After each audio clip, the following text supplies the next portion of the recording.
Hi, my name is Valentine and I currently work for the parenting place in the attitude division, but for 3 years I had the absolute privilege of being a 24/7 youth worker in my local high school. I was lucky enough to have a 24/7 youth worker at my school. We had three down in Christchurch, and because of them I can honestly say that one, they kept me out of trouble, and two, I actually kept my faith. To see Christian role models in my school, although they weren't always talking about God, you knew straight away what they were about. And to see that sort of gave me a bit of hope as well, that you could be a Christian and you could survive in this context. They were like a big brother, almost like a big brother or a big sister that you never had. I had big brothers, but these guys were at my school all the time. They were full of life.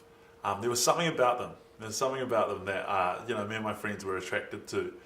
The idea is that a local church will pick up a local school and they contribute towards a youth worker that goes into the school and just serves the community, doing whatever the school needs. When we talk about serving a school, that could look like heaps of things. It could look like coaching a team. It could look like mentoring one-on-one. It could look like helping out on the student council. But most of all, I think there's a massive need to put good people in front of young people. You see, there's this development strategy that says and suggests that we need about 6 big people in our lives to sort of, I guess, have positive youth development. And the trouble is, heaps of our kids don't have 6. They maybe would be lucky to have 2 big people in their lives, whether it's a coach or a parent or an auntie or an uncle. And I think that we could, as a community, put more big people into their lives that could speak more truth into their lives. That's an opportunity that anyone would love. If we look at lots of the issues out there to do with young people, and we look at some of the things that are going on in the news, I think we could curb a whole lot of that stuff if we intervene at a young age.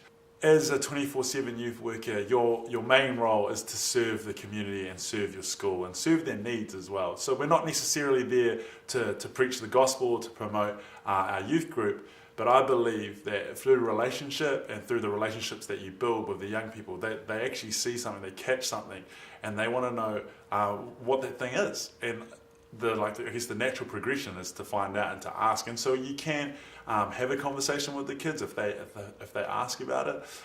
But what I've seen happen, I've seen heaps of kids turn up at church just because they've seen a light in their schools and they want to know what it's about.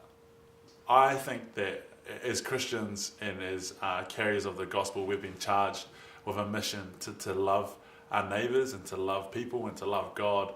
And when I look at our church and I look at what we're about, when we're about our community, we're about reaching Green Lane and the areas around it, I think what better way to do that, there is no other better way to do that, than to get into schools and talk to kids when they're in those formative years, spread some light, give them a bit of truth, and just be like a shining light in their lives.